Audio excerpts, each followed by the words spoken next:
31 years ago, a 16-year-old girl in Kansas City, Missouri was raped and murdered inside her own bedroom while the rest of her family slept downstairs. Completely unaware anything was wrong, it devastated a family and shook an entire neighborhood to its core. Police initially zeroed in on 3 local teenagers, filed charges, and held one of them in custody for 8 months. Before the case's key witness recanted everything, every charge got dropped, and the actual killer simply kept living in that same community undetected for decades.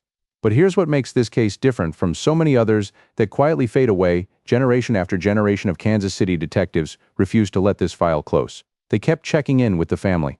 They kept the door open on the investigation. And they kept the biological evidence collected back in 1989 carefully preserved, waiting for science to catch up. In 2020, advanced genetic genealogy finally returned a name, and that name devastated everyone connected to this case in a way nobody had braced themselves for, because the person who climbed through Fawn Cox's bedroom window that night wasn't some stranger off the street. He was her own family. If you're watching this, let us know in the comments where you're tuning in from, and if cases like this interest you, go ahead and subscribe now so you catch what's coming next. The summer of 1989 rolled into Kansas City, Missouri, carrying the thick, familiar humidity the Midwest is known for. This was a city built on jazz and barbecue, full of tight-knit, working-class neighborhoods where people genuinely knew each other, recognized whose car belonged in which driveway, knew which kids belonged to which families, and let their children roam the neighborhood without a second thought because that's simply how things had always worked there. Northeast Kansas City in particular had that reputation as a place where roots ran deep. Families didn't just live near each other for a few years and move on, they stayed for decades, sometimes generations, raising kids who went to the same schools their parents had, attending the same churches, waving to the same neighbors across the same fences year after year. It was the kind of community where a bus driver could remember exactly which house belonged to which family a full 3 decades later, simply because he'd driven past it on his route for years. That closeness cut both ways. It meant a level of safety most people take entirely for granted. It also meant, as this case would eventually prove in the most painful way imaginable, that danger didn't always come from outside the circle of people you trusted. Fawn Marie Cox, 16 years old, was one of those neighborhood kids growing up in a close community in northeast Kansas City near the intersection of 9th Street and Van Brunt Boulevard, the kind of area where families had put down roots that ran back generations. Fawn wasn't the type to spend her summer doing nothing. She'd taken a part-time job at Worlds of Fun, Kansas City's big amusement park, earning her own paycheck through the summer heat with a level of responsibility a lot of 16-year-olds simply don't have yet. On July 26, 1989, Fawn clocked into work at Worlds of Fun the same way she had all summer, put on her uniform, spent a full shift out in the July sun serving park guests, and then stayed on into the evening. Her shift finally wrapped up at 11 o'clock that night. She went straight home afterward, skipping any stops or hangouts because she already knew she had another shift the very next day. When she got in, the rest of the family was already asleep downstairs, the window air conditioner running full blast against the summer humidity, its steady hum filling the house the way it did most nights that season. Fawn headed up to her own bedroom on the 2nd floor, changed out of her uniform, and before lying down, did one small ordinary thing that would later become one of the most heartbreaking details of this entire case. She set her alarm clock for the next morning's shift. A responsible 16-year-old, taking her job seriously, making sure she wouldn't oversleep and be late. It was, without either of them knowing it, the very last thing Fawn Marie Cox would ever do. The next morning, July 27th, that alarm clock went off exactly as set. Except this time, nobody came down to shut it off. No footsteps, no sound from upstairs at all. It just kept ringing, minute after minute, while the family downstairs slowly began to register that something was very wrong. Fawn's mother and her sister, Felisa, went upstairs together to check on her. Felisa would later describe that moment plainly. She went to shake Fawn awake, telling her to come on, get up, but her sister had already been gone for some time. Fawn Cox was found on her bed in her own 2nd-floor bedroom. She had been sexually assaulted, beaten, and strangled to death, all while the rest of her family slept in the rooms below, hearing absolutely nothing. Kansas City police arrived and began piecing together exactly what had happened based on the physical evidence at the scene. The single most important detail they uncovered almost immediately: the killer hadn't come through the front door, or a first-floor window, or any other obvious entry point. He'd climbed all the way up to the 2nd floor and broken directly into Fawn's own bedroom window.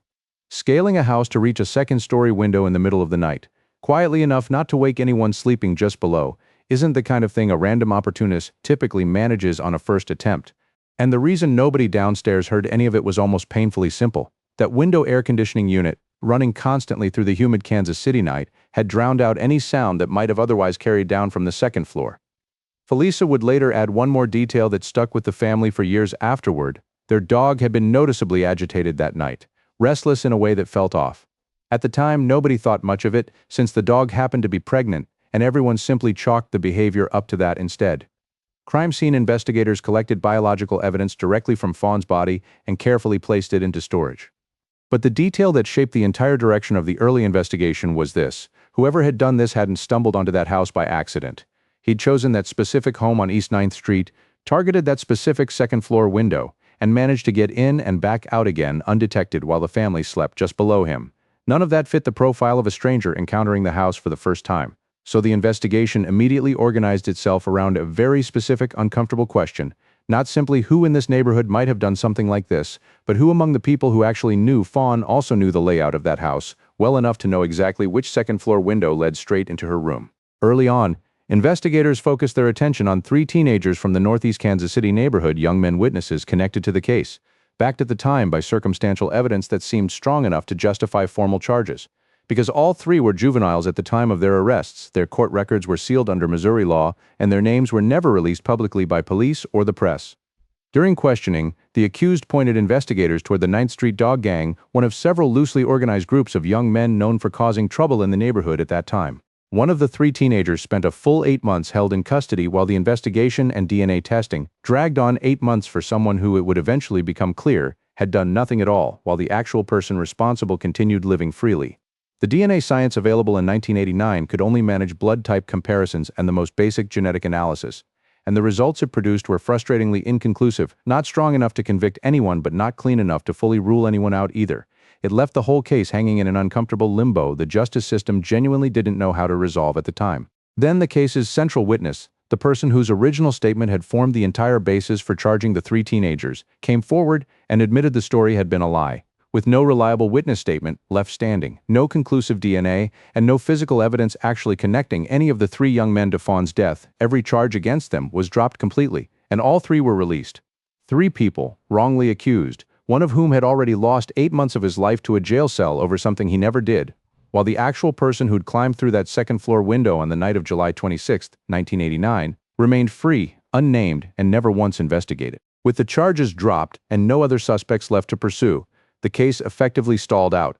In the surrounding Northeast Kansas City community, Fawn's old classmates from Northeast High School kept asking each other the same unanswerable questions for years afterward. People who'd grown up alongside her, who'd known her from church or from school, carried the weight of that unresolved question long after they'd graduated and moved on with their own lives. One man who drove a school bus route through the neighborhood for years afterward would later describe passing by the site of Fawn's old house nearly every day and thinking about her case each time, a small quiet reminder built into an ordinary daily commute for someone who'd only known her peripherally through the community's tight web of connections. That's the kind of case this became for Northeast Kansas City, not a headline that faded after a news cycle, but a lingering, unresolved presence that stayed woven into the neighborhood's collective memory for 3 decades. But even as the active leads dried up, the biological evidence recovered from Fawn's body, the one piece of physical evidence directly tied to her attacker, stayed exactly where it had been placed, preserved carefully in Kansas City Police Department storage, waiting on forensic science to eventually catch up to what the case actually needed. In the early 2000s, the KCPD Crime Lab pulled that evidence back out and reanalyzed it using DNA technology that had finally advanced far enough to accomplish something that simply hadn't been possible back in 1989, building a complete genetic profile of the suspect from biological material that had been sitting in storage for well over a decade. That profile was submitted to CODIS, the FBI's National Criminal DNA Database, built entirely from the genetic profiles of people who'd previously been arrested and processed through the justice system. Still nothing. No match at all. Fawn's killer's DNA simply wasn't sitting in that database. Not because he didn't exist, but because he'd never once left a genetic trace anywhere inside the national criminal system, and CODIS, by its very design, can only match against people who are already logged into it. But across multiple generations of Kansas City detectives, this case was never simply shelved and forgotten. It was, in the words of Captain Ben Caldwell, who supervised the department's missing persons and cold case section before a later promotion, the kind of case that genuinely stayed with the people who worked it, precisely because it involved an innocent child murdered in her own bed. He described it as a case that rattled the detectives and officers who spent decades on it. The department's cold case unit continued checking in with the Cox family periodically over the years, and Caldwell spoke with real respect about the original 1989 investigative team, who he said had worked that case into the ground, chasing down every possible lead available to them within the technology and resources of that era. When genetic genealogy began cracking cold cases that had seemed permanently unsolvable, most famously with the Golden State Killer arrest in 2018, followed by dozens of similar breakthroughs across the country in the years afterward, Caldwell recognized this was exactly the tool that could finally do for Fawn's case what CODIS never could: identify a suspect who'd never been arrested by locating his distant relatives inside public genealogy databases instead of searching for the man himself. But Caldwell was upfront about a real obstacle standing in the way. Genetic genealogy wasn't cheap, and it wasn't a simple process any department could just decide to run internally. Not every police department had the budget or in-house expertise to pull it off alone. KCPD needed a partner with both the resources and the technical know-how to actually make it happen. That partner arrived in 2020 when Operation Legend, a federal initiative bringing additional resources into cities like Kansas City to help resolve violent crime cases, connected KCPD with the FBI's Kansas City field office. 31 years after Fawn had set that alarm clock for a shift she'd never make it to, the department finally had both the funding and the technical partnership needed to run advanced genetic genealogy on evidence that had been sitting in storage since 1989. The method itself works on a completely different logic than CODIS. Instead of searching for a direct match to the suspect's own DNA inside a criminal database, genetic genealogy searches public genealogy platforms, the same ancestry sites millions of ordinary Americans use to research their own family history, hunting for partial matches strong enough to indicate a genetic relationship, then builds out family trees from those connections to eventually zero in on one specific person. This was precisely the tool Caldwell had been watching develop since the Golden State Killer case broke, and in 2020, with the FBI's cooperation, KCPD was finally able to actually apply it. It's worth understanding just how different this approach is from the way most people picture DNA solving a crime. There's no dramatic moment where a suspect's own profile pops up on a screen with a name attached. Instead, investigators are essentially working with fragments, distant cousins, sometimes people who share only a small sliver of genetic material with the actual suspect, individuals who uploaded their own DNA years earlier purely out of curiosity about their family history and had absolutely no idea their information would ever intersect with a 30-year-old homicide investigation. From those fragments, genealogists cross-reference public records, census data, obituaries, and family trees, gradually working inward from a wide field of distant relatives toward a much smaller, much more specific pool of candidates who actually fit the remaining criteria: the right age, the right general location, the right generation. It's slow, methodical work that can take genealogists like Stacey Moore and her counterparts weeks of careful cross-referencing even after the initial genetic thread surfaces. In Fawn's case, that entire process moved with unusual speed, but the underlying method itself is never instantaneous. It's closer to detective work performed entirely through paperwork and family trees than anything resembling the quick database lookup people often picture. The answer came back astonishingly fast, a matter of weeks, not months or years, a turnaround speed that people who'd been waiting 3 decades could barely process even after hearing it. Fawn Cox's case became the first homicide the Kansas City Police Department ever solved using advanced genetic genealogy, a genuine milestone for a major metropolitan police department, and proof of concept for exactly the kind of case Caldwell had believed this technology could crack. The results confirmed something Caldwell had suspected from the very first moment he looked closely at the scene on East 9th Street. Fawn's killer wasn't a stranger. He was someone who already knew her, knew the layout of that house, and knew precisely which second-floor window would get him in and out undetected. The genetic trail didn't lead to some outsider from another part of the city. It didn't lead back to the 9th Street Dog Gang or anyone connected to them. It led directly to a member of Fawn's own family, her cousin, Donald Cox Jr., who had been 21 years old in the summer of 1989, 5 years older than his 16-year-old cousin. Donald Cox Jr. wasn't a stranger who somehow slipped past a locked door. He was family, someone who could show up at the Cox family home on East 9th Street without a single person questioning why he was there, someone who already knew the layout of the house inside and out, who knew exactly which second-floor bedroom belonged to Fawn and which specific window offered a way in from the outside without being seen. Someone who understood, whether consciously or not, that the air conditioner running full blast that humid summer night would swallow up any sound that might otherwise have carried downstairs. But confirming that connection required more than the genealogical family tree alone. As it turned out, Donald Cox Jr. had died back in 2006, under circumstances investigators at the time found suspicious enough to warrant an inquiry, though that death was ultimately determined not to involve any foul play. Crucially, the medical examiner's office had retained a blood sample as part of that original 2006 investigation into his death, and it had simply stayed on file in the years since. Once the genealogical research pointed investigators toward the Cox family branch, crime lab staff pulled that 14-year-old preserved blood sample, extracted a DNA profile from it, and compared it directly against the genetic material recovered from Fawn's body back in 1989. It was a match, Between November 9th and 11th, 2020, Kansas City detectives sat down with the Cox family and delivered the answer they'd waited 31 years to hear, along with the name behind it.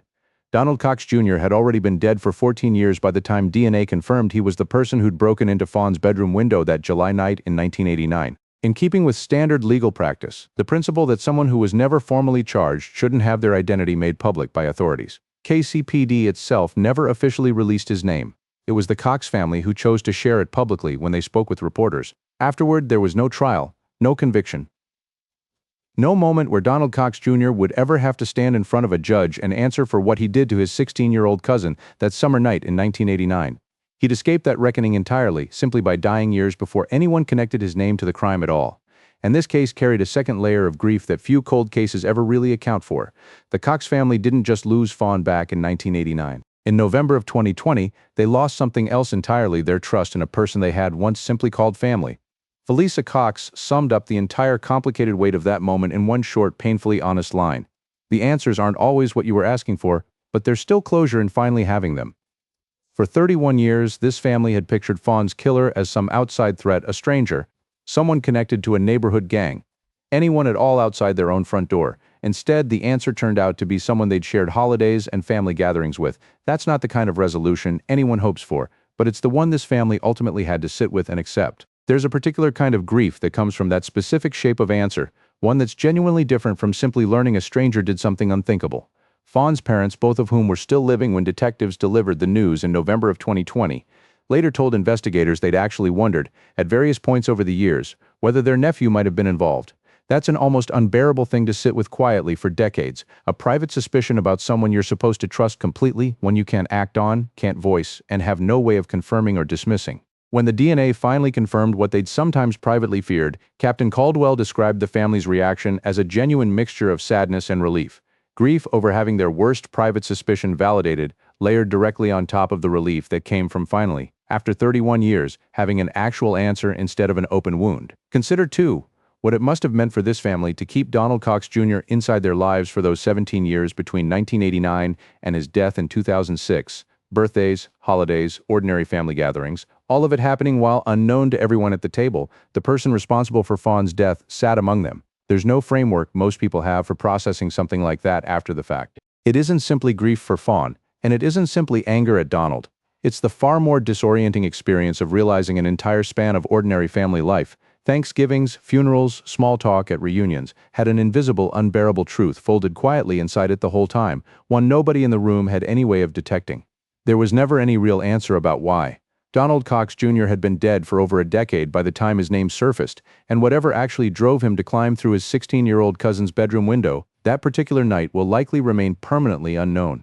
No confession, no explanation, nothing beyond the DNA match itself and the horrifying certainty it left behind. There are a few concrete lessons worth pulling directly from what happened with Fawn Cox. The first traces all the way back to a decision made by crime scene investigators in 1989, the choice to properly collect and carefully preserve biological evidence at a time when absolutely nobody could have predicted what kind of technology would eventually exist to make use of it. That single correct decision, made more than 3 decades before anyone understood its true significance, ended up being the entire foundation that allowed genetic genealogy to work on this case at all in 2020. Without it, there simply would have been no result to deliver. If you have a loved one connected to an unsolved case, it's worth directly asking the investigating agency one specific question: is the biological evidence from this case still preserved, and has it ever been retested using current DNA technology? The second lesson centers on the resource gap Captain Caldwell was refreshingly candid about. He'd known for years that genetic genealogy could likely crack this exact case, but cost and logistical barriers kept KCPD from accessing that technology on its own. That's a genuinely systemic problem. The science exists right now to potentially solve tens of thousands of unsolved cold cases across the country, but plenty of departments simply don't have the budget or in-house expertise to run it themselves. If you have a loved one connected to a cold case being handled by a smaller department with limited resources, it's worth looking into nonprofit organizations that specifically help connect families with genetic genealogy resources their local police department may not otherwise have access to. The third lesson explains, more than anything else, why 31 years of conventional investigation never landed on the right person. Because the actual suspect was family, someone who never drew the kind of suspicion a total stranger automatically would, someone with a completely legitimate, unquestioned reason to be inside that house and know its layout. When the crime scene revealed that Fawn's killer clearly knew the home well, That detail was never just a technical footnote about how he got inside. It was, in hindsight, the single most important clue to his actual identity, and that's precisely why genetic genealogy, and not any amount of traditional legwork, ended up being the only tool capable of finally identifying him. If this story stuck with you, drop a comment letting us know where you're watching from, and go ahead and subscribe so you don't miss what we cover next.